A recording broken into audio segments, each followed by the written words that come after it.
One thing NBA fans love to do, guys, is to compare NBA All-Stars today to all-time greats. But have they ever predicted their college stats? How's everybody doing today? It's Sports Hall back with another video. Today, I'm going to be comparing NBA All-Stars college stats to NBA All-Time Greats college stats. Before I start, though, make sure to subscribe and hit the bell and leave a like on this video. But without further ado, let's get into it. So here's how it's going to work. There are obviously 5 positions in the NBA: point guard, shooting guard, small forward, power forward, and center.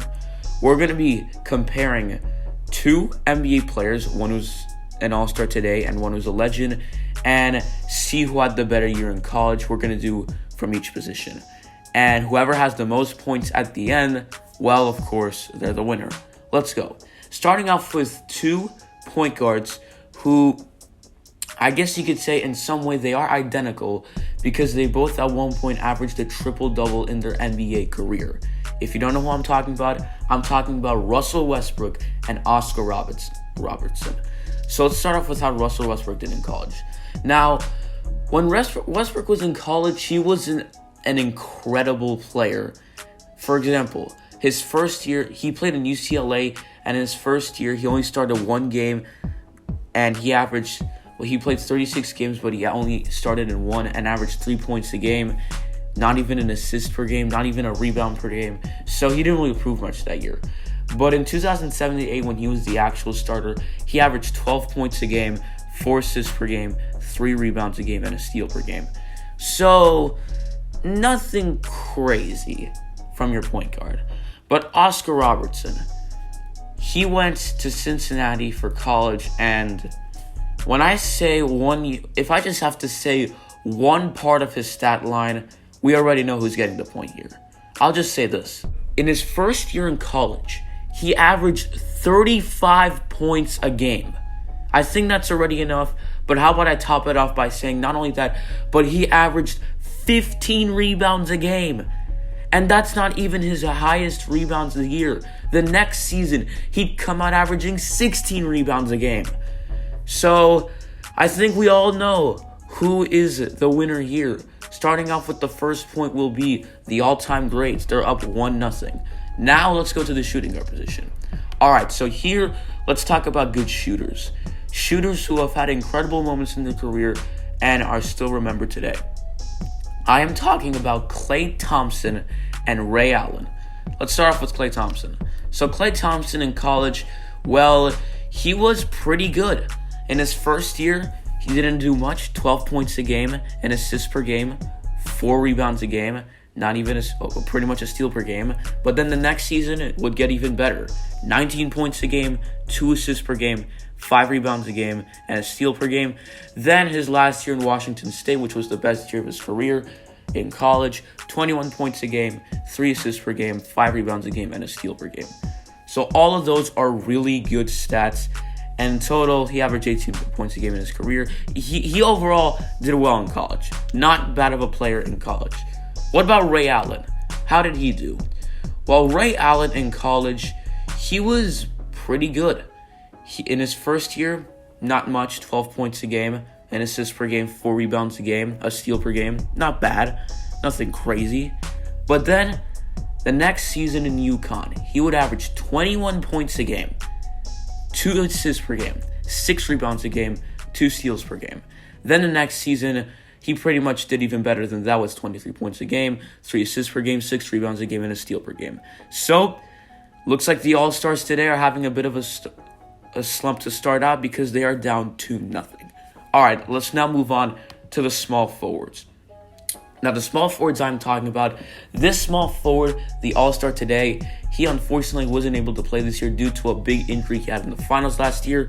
But we are comparing him to another player who were both very tall and were still really good at shooting threes and overall were really good shooters for their height. I am talking about Kevin Durant and Scottie Pippen.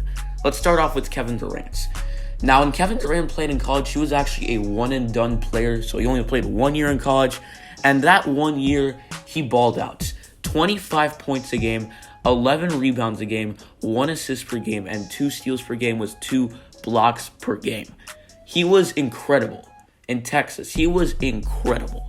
one and done player. He went straight to the NBA. Probably one of the best things that ever happened to him. All right, let's now move on to Scottie Pippen. How did he do? Scottie Pippen, he was also really good in college. As one season, he would end up averaging 23 points a game, 10 rebounds a game, and 4 assists per game. So he was also really good. But the better player here is Kevin Durant. And the reason why? Well, because he averaged more points, and he averaged more rebounds, and he had more assists and steals and blocks. So overall, Kevin Durant was the better player. So that's 1 point going to the All-Stars today. Let's now move on to the power forwards. So the power forwards I'm talking about are two players who are very, in some way, athletic, as they were both very, well, not only athletic, but very aggressive players. And I know the All-Star today, who's I am talking about, he's not really an All-Star anymore as the past few years. Well, the past 2 seasons, he hasn't really been an All-Star, but he has done so much in his career that is incredible. I'm talking about Carmelo and Blake Griffin. Let's start off with Carmelo. Now, when Carmelo was in college, he was pretty good, as his best year was actually his first year when he played in Louisiana Tech. He averaged 20 points a game, 10 rebounds a game, not even an assist per game, 2 steals per game, close to a block per game. And the next season, and then after the next 2 seasons he played, it'd get a little worse as the points and the rebounds would go down, except in his last year in college, the rebounds would go up. So overall, the way he did in college, his career stats in college, 18 points a game, 9 rebounds a game, an assist per game, and a steal per game, and almost a block per game. Not bad. Let's see how Blake Griffin did. Now, Blake Griffin, he played 2 years in college in Oklahoma, and he didn't improve much the first year. He was pretty good. Nothing crazy. 14 points a game, 9 rebounds a game, an assist per game, a steal per game. But then the next season is where we all know who to go with here. 22 points a game, 14 rebounds a game, 2 assists per game, a steal, and a block per game. So that's another point going to the All-Stars. They're now tied up. It's now time to go to our final position to see who is the winner here. And the players I'm talking about are 2 players who ironically, they both played on the same team. It's just completely different timelines. I'm talking about Andre Drummond and Ben Wallace. So let's start off with Andre Drummond, shall we? Now, when Andre Drummond played in college, he was actually a one-and-done player. He played in UConn, averaged 10 points a game, 7 rebounds a game, not even an assist per game, close to a steal per game, and 2 blocks per game. So the blocks are good, the rebounds are okay, but that's not a lot from a center. Let's now move on to Ben Wallace. When he played in college, he averaged 13 points a game and 10 rebounds a game. So the point here obviously goes to the Legends, which means the Legends end up winning 3-2. So I want you guys to let me know down in the comments, would you want me to do a part 2 of these? Because these are fun videos to make and I love making them. But that is going to be for today's video, guys. Thanks for watching. I hope you enjoyed. Make sure to leave a like, subscribe if you're new. But I will see you all next time. I'm out.